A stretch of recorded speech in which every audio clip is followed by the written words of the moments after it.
All right. Today I am joined by a very special guest, Errol Musk, to help me discuss things in the United States. Errol, thank you so much for joining me. Well, it's a pleasure, really a pleasure. So, you're joining me from South Africa. You are the Yes, father of Elon Musk, a name that's yes. become very popular here in the United States. Were you shocked to see how involved your son Elon was in American politics this election cycle? No, I wasn't shocked. I was pleased, but I wasn't shocked. Over the years, Elon and my other son and my other children have remained really quite apart from politics.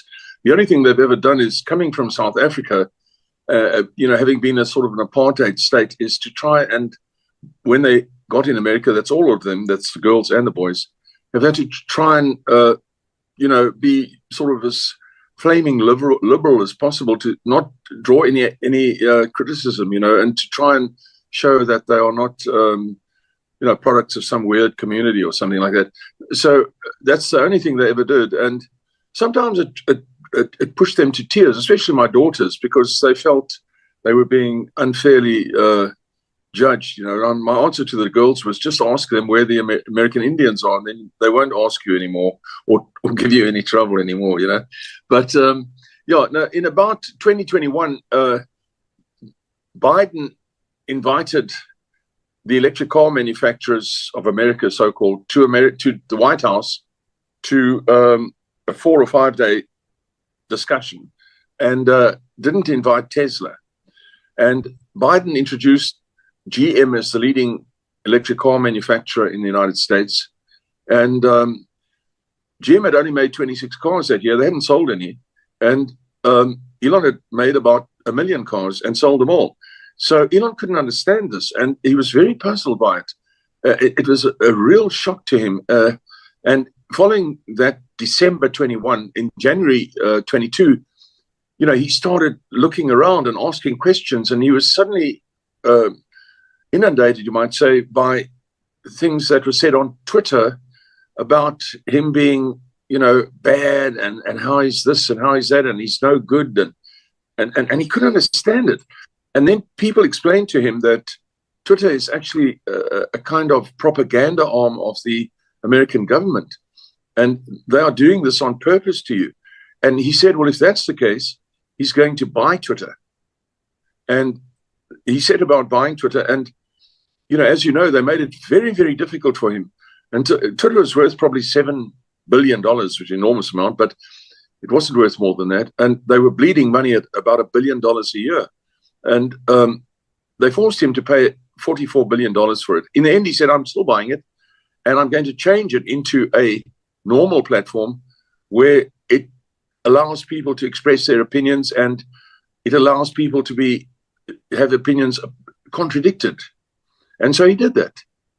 And that's when he became involved.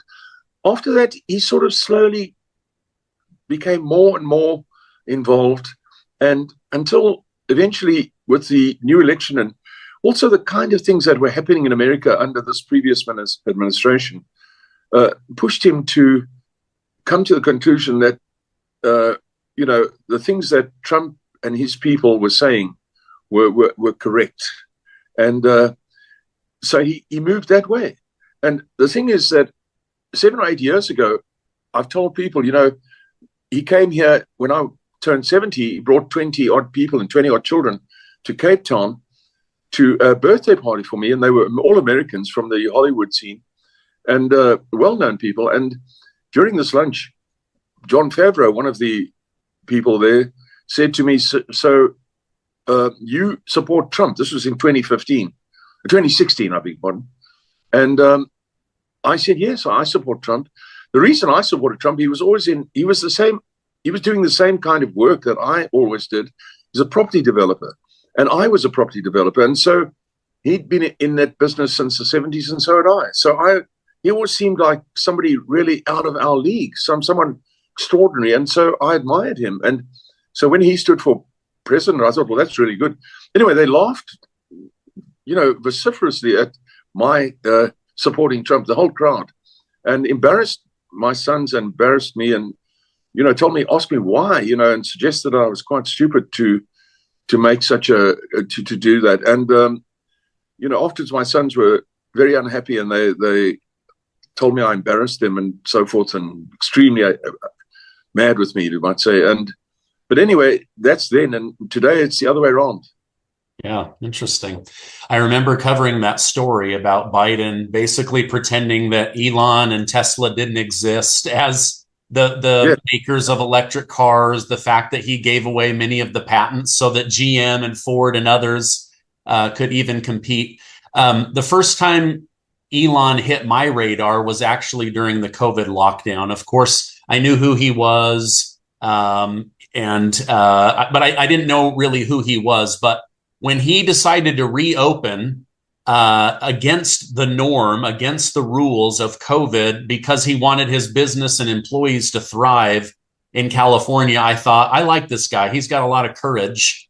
And he just said, you know what, you can fine us, but we're going back to work. And Gavin Newsom kind of just stood down and didn't really know what to do. So that was the first time that I really saw his courage. But I do remember covering that story. So thank you for that insight.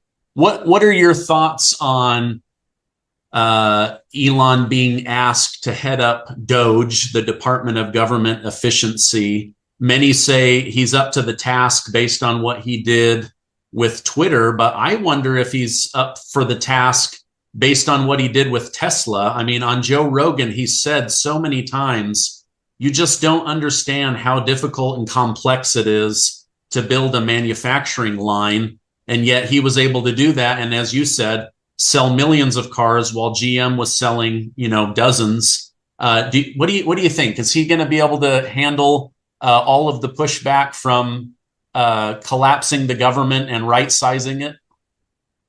Well, you've answered that question yourself. The fact is that he's done these things against what appear to be impossible odds. And so if he's done it before, he's going to be able to do it again. This time, he has I would say, the will of the people behind him. And, as I've been saying, Trump has united America. So he has the people behind him. He also has a partner who has a good track record, which I think is very helpful. And the job at hand is not complicated. I don't think he's going to go in there and take, people have been concerned he's going to throw people out of their work and stuff. He won't do that. He will see what jobs need to be streamlined and what jobs need to be terminated, allowing the person who's in the job to remain in the job until such time as they retire or something, and then they will not have that post anymore. But more or less, he will also look at the way the departments are run and not just trimming people or something like that, because no doubt most of these departments either have no purpose or they are run with very, very inefficiently. And so that is another part of the story, you see. So I've no doubt whatsoever that he's going to succeed. Nothing whatsoever. No doubt whatsoever. Okay, great. Everybody says that you guys are from South Africa, but I believe I heard on another podcast that you guys come by way of England. So actually of British descent. Is that correct? Well, yes. No. Elon's mother's father was born in the United States. Oh, okay. And his grandmother on his mother's side was Canadian. And so on my side, of course, they were also, I imagine, from English. Their surnames were Fletcher and Haldeman. So it's like a combination of German and English, I suppose. And then on my side, both my grandparents were British. And my mother was born in England and my father was born here. But, England has always been a sort of parent country for us. And so for most people, I mean, not only us, for the people in Canada and Australia and, possibly also even in the United States, many people, it's been a sort of parent country. So people, we are like people like us are very concerned about what is happening in England, because that's obviously where we got our start, you see, as people. Yeah, I was curious because I'm also of British descent. I did my ancestry DNA test and came back 77% British, which I'm being told, is more British than some British people now. Yeah, yeah, I'm pretty sure. I'm pretty sure of that. Yeah. In another podcast, you talked about your own father. Many here in America want the wars to end between Ukraine and Russia, Israel, and their neighboring countries. I know you served in South Africa's army. You also mentioned that wartime had a negative effect on your father, that he became a different person. Tell me about that. And do you believe that Elon is against war? Oh, yes. No, starting with your last question, obviously Elon is against war. I mean, who isn't? Any sensible person is against war, unless perhaps you're making weapons or something. But no, my father was a young man who was taken into the military in 1939 when the Second World War started. He was probably about 20 years old, and he came out, at the age of about 27, after having spent 6 years in the military. He was sort of snapped up by the intelligence group. He was very good at crosswords, as Elon has pointed out on occasion. He often won what we call the Sunday Times crossword, where you won £5 or $10 or something. He won that a few times. He could do a crossword in 10 minutes. And he was snapped up into, the intelligence corps, and they never wore insignia or anything like that. They just wore what looked like petrol jockey outfits. There were no insignia or rank or anything like that, nothing at all. And he spent his entire career in that, and he went all the way into Europe, and he experienced. He never spoke about it. Like most of these people, they never spoke about it. But after the war, he was as a person who he couldn't stop shaking with his one hand, and he struggled permanently after that. He's finding solace in alcohol or anything that would take his mind off things. And he really struggled. He couldn't get a permanent work after coming back. He wasn't particularly welcomed back in South Africa because South Africa had turned into a sort of pro-Nazi state in the 50s under the nationalist South African government, and they were not very kind to people who actually served in the war. So he had a really hard time. And my mom told me after the war that that long time afterwards, when I used to ask her about why he is like he is, and she told me that he had suffered the loss of his friends and everything in the war, and some pretty heavy stuff, and he never quite got used to it. He seemed to become. He was happy to be like quiet or just play like he was like childlike. So it was a very strange situation, and he never lived very long after the war, and so so that's about it.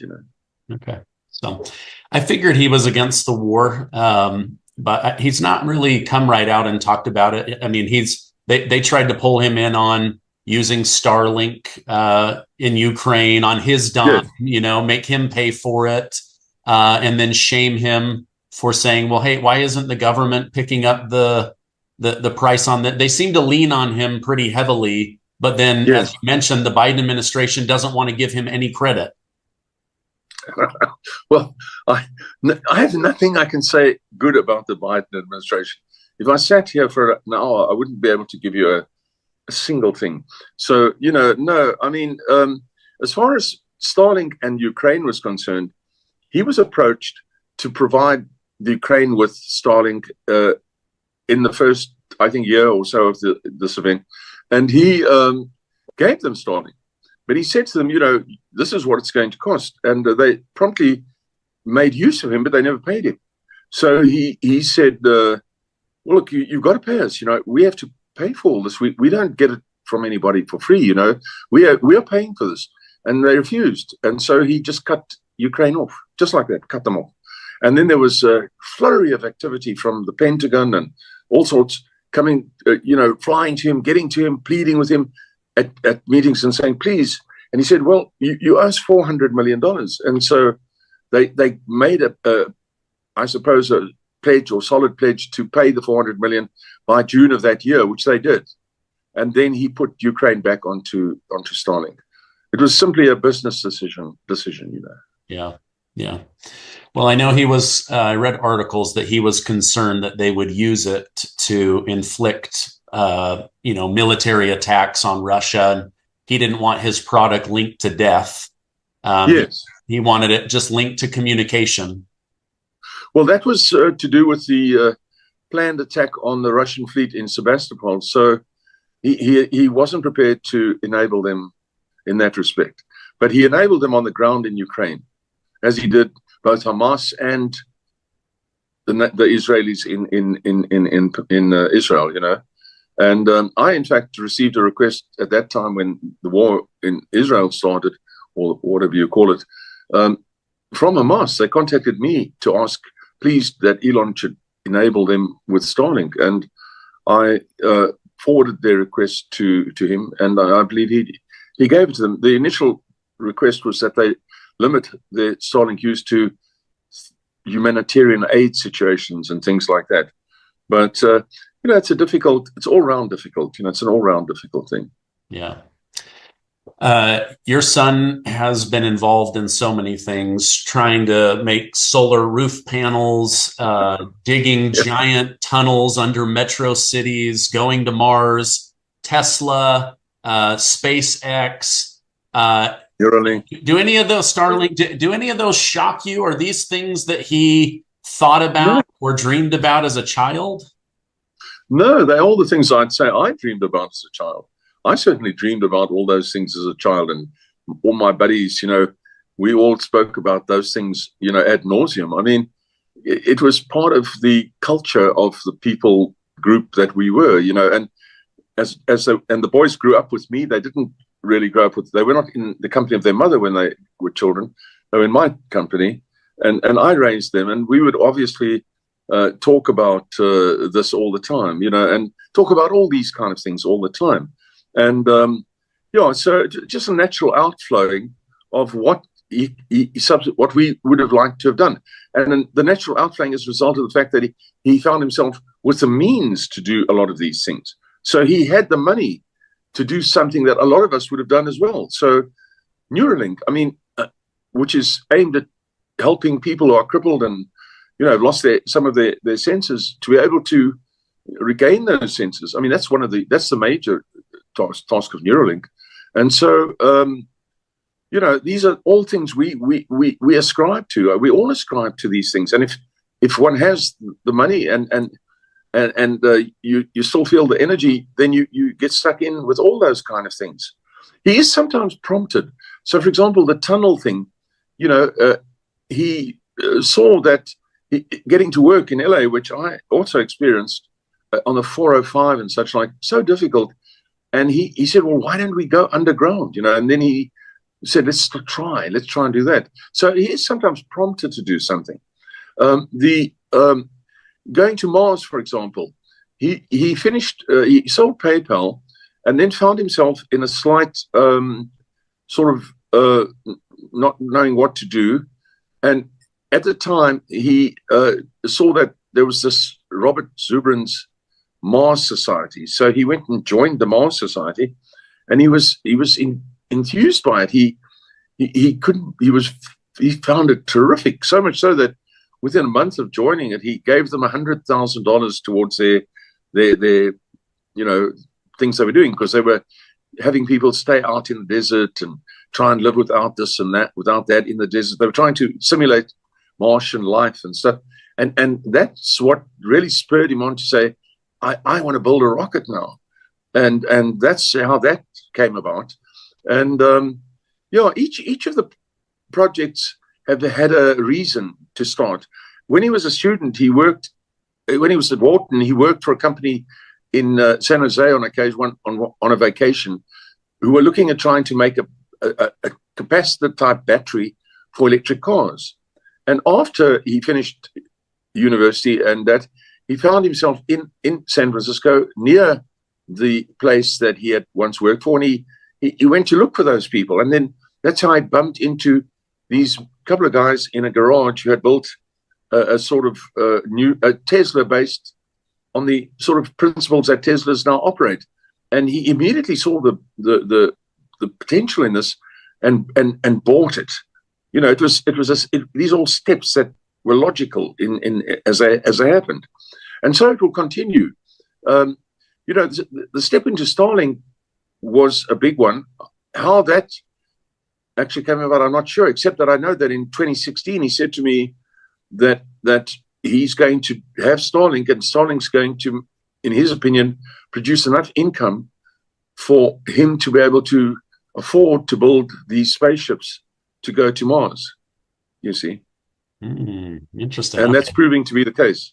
Yeah, so he's become the richest man in the world based on assets and businesses owned.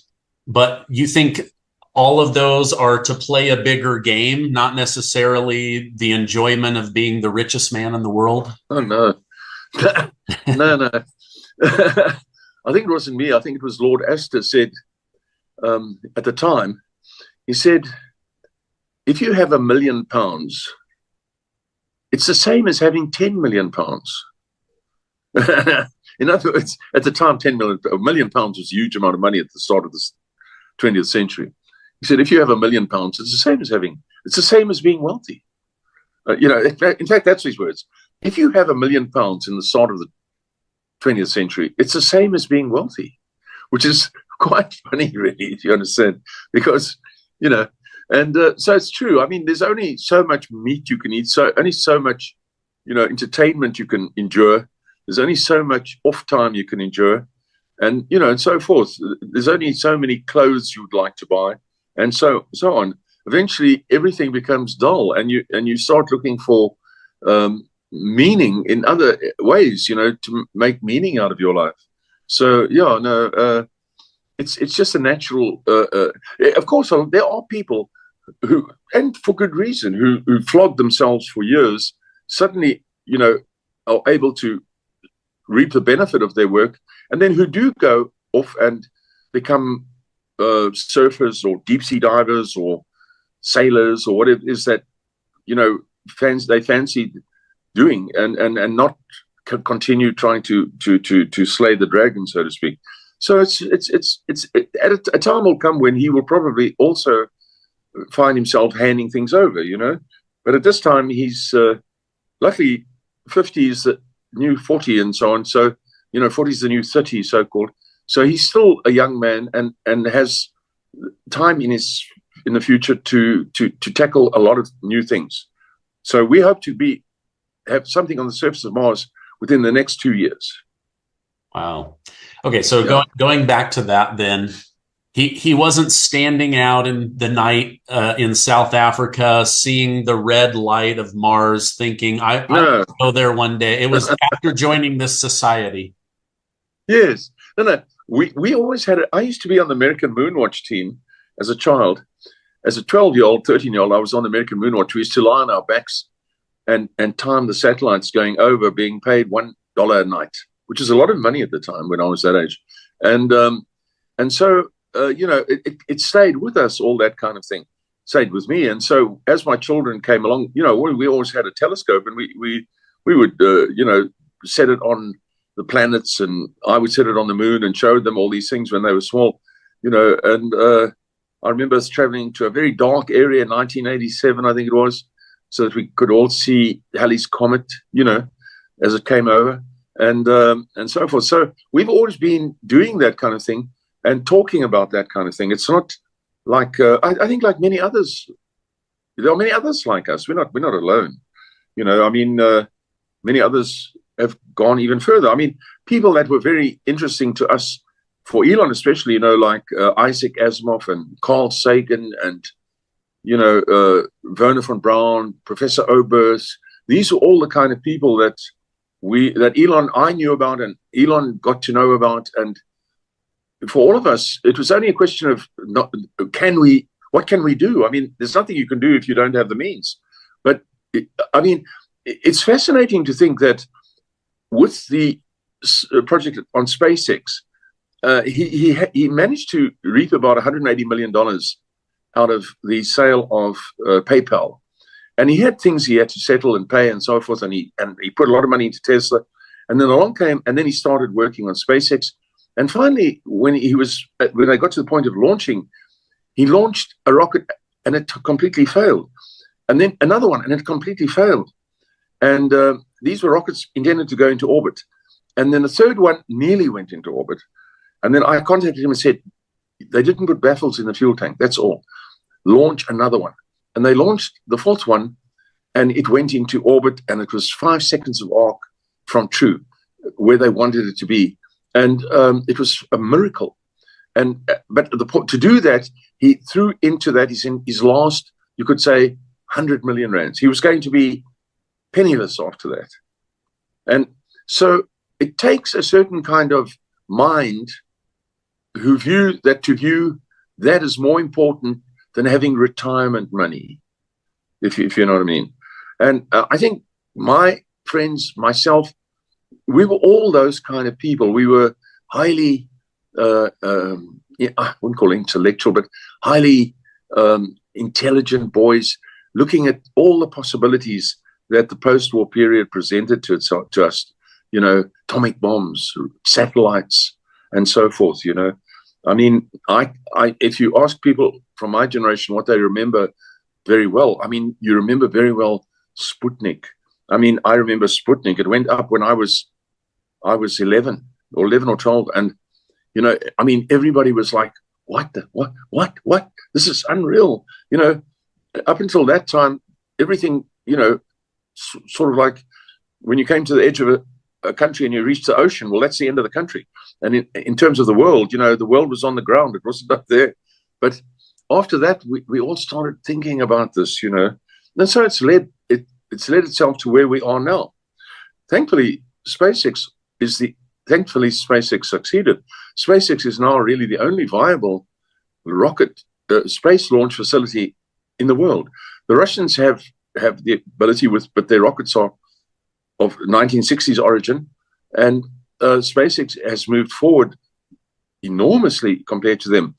The other possibilities like United Launch Alliance, they've just shown with this recent failure of their capsule that they are no longer players. And so the only real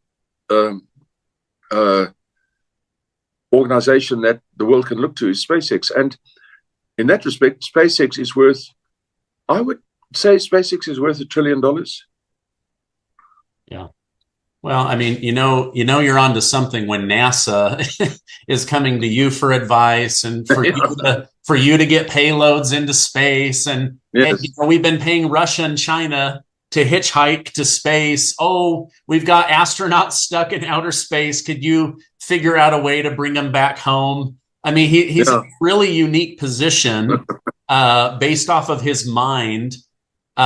He obviously has high IQ. But do you think, like Einstein, he also has just incredible imagination and the ability to see an idea?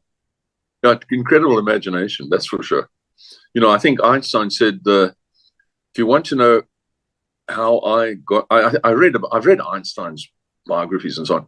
I recall him saying something to the effect that if you want to know how I got to where I am, it was my imagination that brought me to where I am. And yeah, I think you know, with Elon, it's all about imagination, and then of course all the prompting that we've had in the post-war period, you know, and of course from, I'd say, before that, you know, with Jules Verne and H.G. Wells' stories, and you know, predicting what could happen, and Isaac Asimov's incredible books, and so on. So yes, the boys of this generation, of this time, not necessarily this generation, but this period, have had a lot of prompting, done their way. You know, in the past, in many countries, you know, you were criticized or even prosecuted if you tried any of these things. You were supposed to not do any of these things. And you know, had Elon, for example, gone to England or France instead of America, he wouldn't have been able to get a lot of these things done, because they have too many rules and regulations, and you know, the bureaucrats would have overwhelmed him, you know, and so on, and so he would have never been able to do it. It's only because of the miracle of America that he's been able to do all these things. Yeah. You know. Yeah. Although he does run into his own regulation here. I don't know if he's ever privately complained to you, "Hey, Dad, America is making me do tests on whether one of my rockets might hit a shark or a whale." I mean, I can't believe this is a true story, you know? Yeah, yeah, yeah.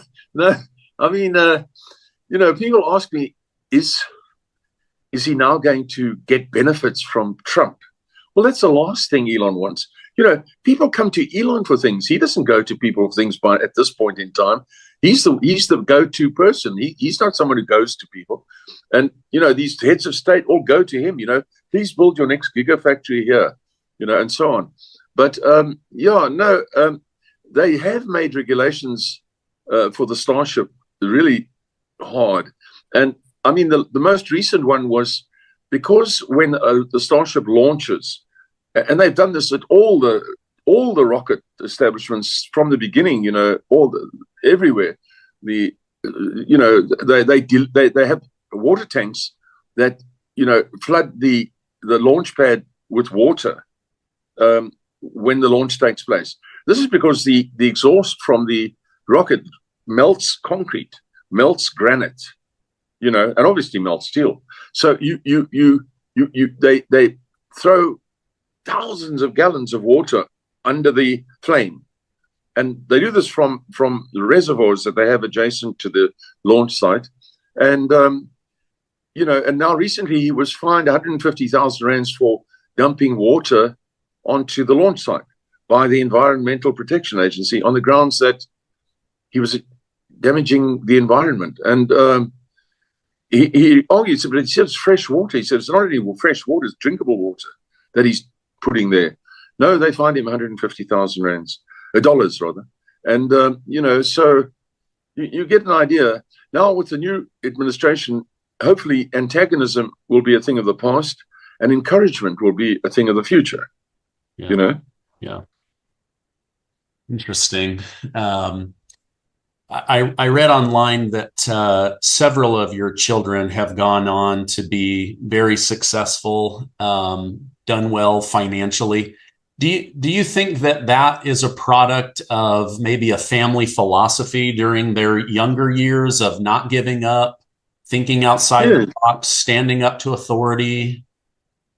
Yes. Well, I've never been in employment. I left university and, more or less went straight into private work from the day I left university. I've never really had a job myself. I've never had a job. I've always employed other people. And so I think, they just took that from me and to a large extent. And, it sort of built into us to try and do that and find something that works for us. I mean, each of my children has not found what they do very easily. I mean, take Kimball, for example, my youngest son. He's a incredibly big restaurateur, with restaurants all over the United States and eateries all over the United States that run into the hundreds and hundreds.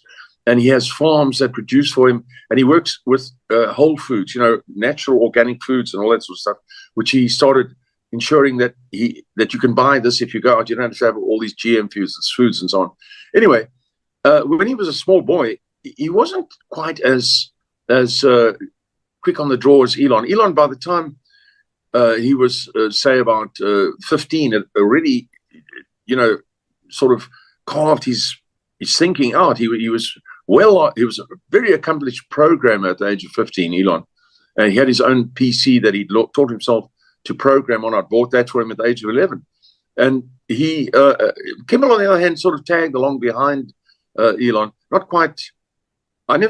He was never quite sure about himself. And then I noticed at the age of 14, I decided that we used to have staff in South Africa and that made food for us. And they complained about the food. And I said, well, from now on, we're going to make our own food. And Kimball was about 14. And I said, Elon makes Monday and Tuesday. Kimball does Wednesday and Thursday. And I'll do Friday and the weekend. And Kimball immediately started making very interesting dishes. One of his first dishes he made was filet medallion. And although you could stand the spoon up in the gravy, it was a very good meal. And I couldn't stop myself from praising him and saying, that he's so good with food.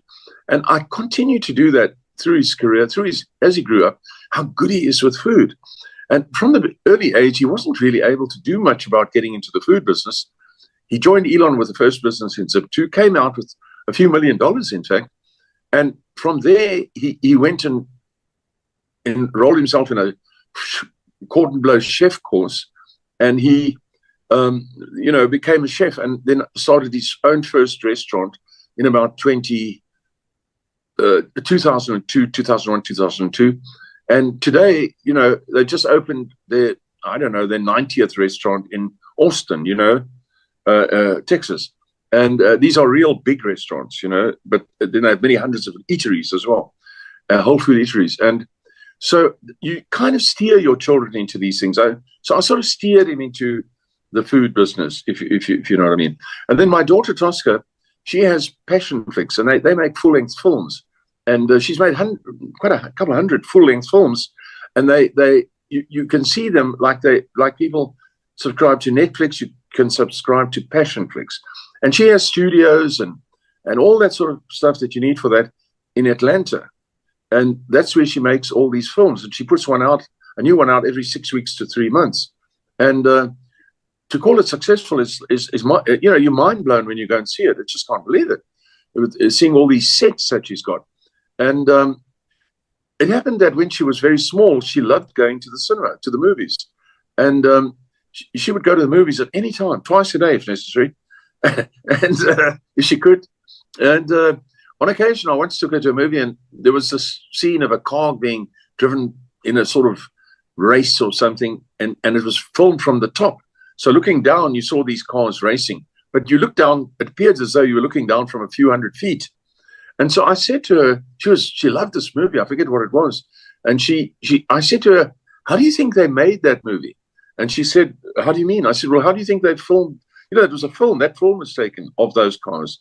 She kind of had to twist her mind. She was very young. She was only about 9 or 10. She had to figure out, now, what do you mean? I said, well, in order to make this film, somebody had to actually film that. And so how do you think they did it? And she pondered this.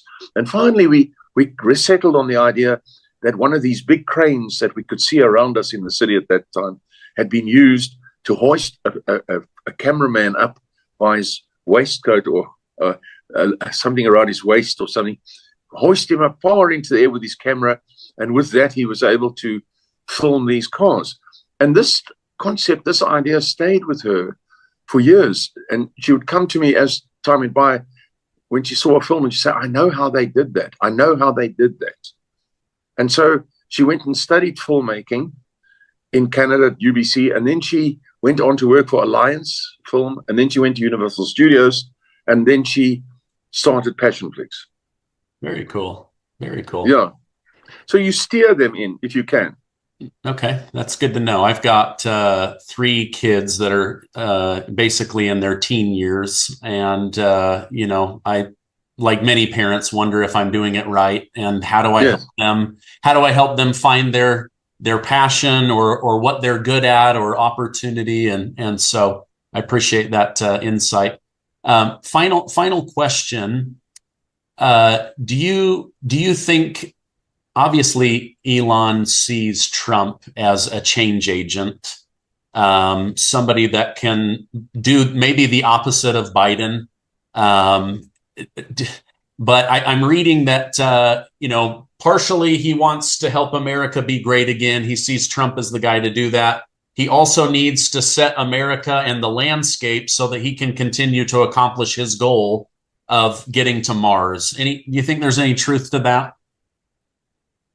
No. I would say he began to see Trump as a way of putting America back on the rails, restoring America, not changing America, restoring America. America, growing up out of America, for us, America has always been unbelievable. I remember seeing Nixon showing Khrushchev an American kitchen in 1963, when I was about 15 or 16 years old. And we saw it on the newsreels. And we don't even have kitchens like that in America, in South Africa now. Never mind what America had in 1963. So and I lived in England as a small boy. We never had a refrigerator in England. We never had a bathroom in England when I lived in England. Bathrooms were considered things only wealthy people had.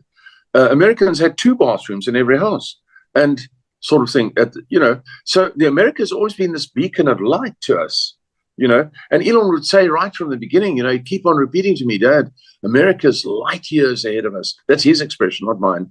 America's light years ahead of us, Dad. America's light years ahead of us. And so that's why the need to get to America was so great.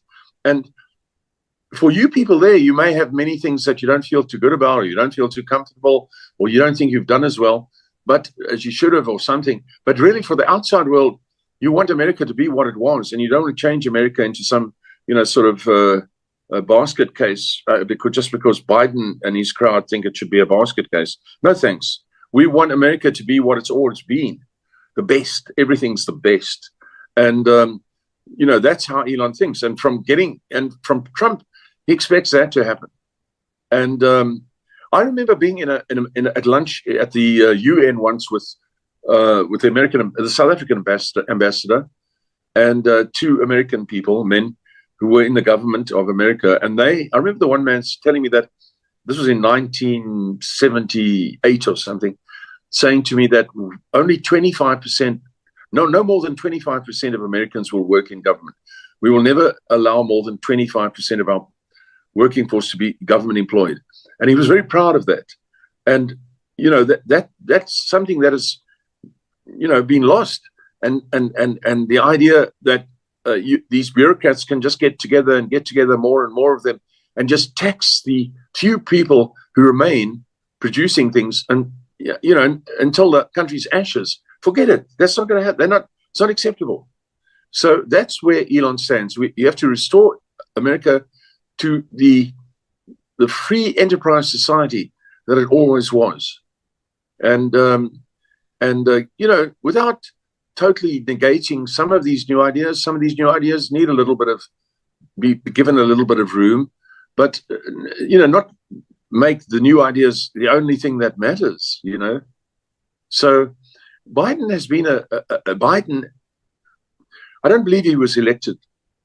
Personally, I don't believe he was elected in 2020. It was rigged. I don't think there's any doubt about that. 20 million votes went missing in this last election, And so, yes, Biden has been a disaster for the United States, a real disaster.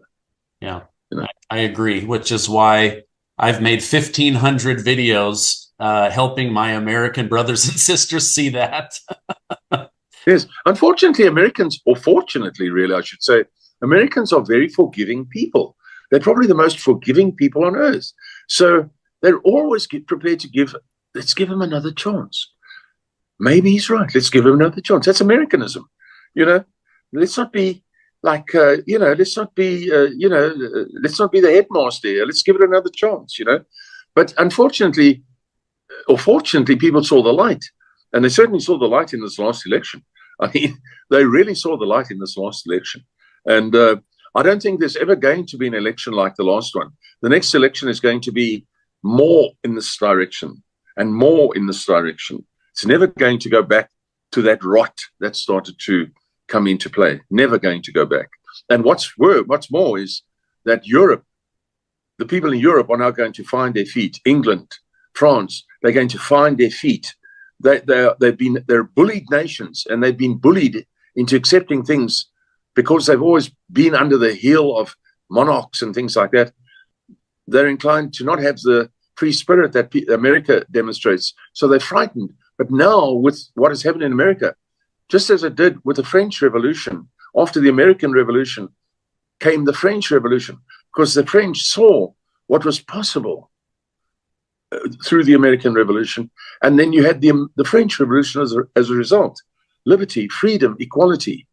And so with Trump now having achieved what he has and his people, I think it's important to realize we see it as not only Trump, but his people having achieved what they have. The people in Europe now, in many countries like France and England and Germany especially, will now find their feet and they will say, no, we also want that. Yeah. No, that's a good perspective and very exciting. Well, I'm grateful America gave Trump a second chance, but not Biden a second chance, because I don't think we would have survived another 4 years. No, not at all. Oh, man. So nothing to be said about them anymore. Yeah. Just get out of the way. Exactly. Well, Errol, it's been a pleasure to meet you and have this discussion. I appreciate you taking time out of your day to come on. And we're over here in America. We're sure grateful for the Musk family, and look forward to seeing what can be done with Elon on a personal level with his businesses, but also helping in the American government. So thank you so much, and I hope you have a great rest of your day. And thank you very much. And I'll try and make it to Utah one day. Okay. Yes. We'll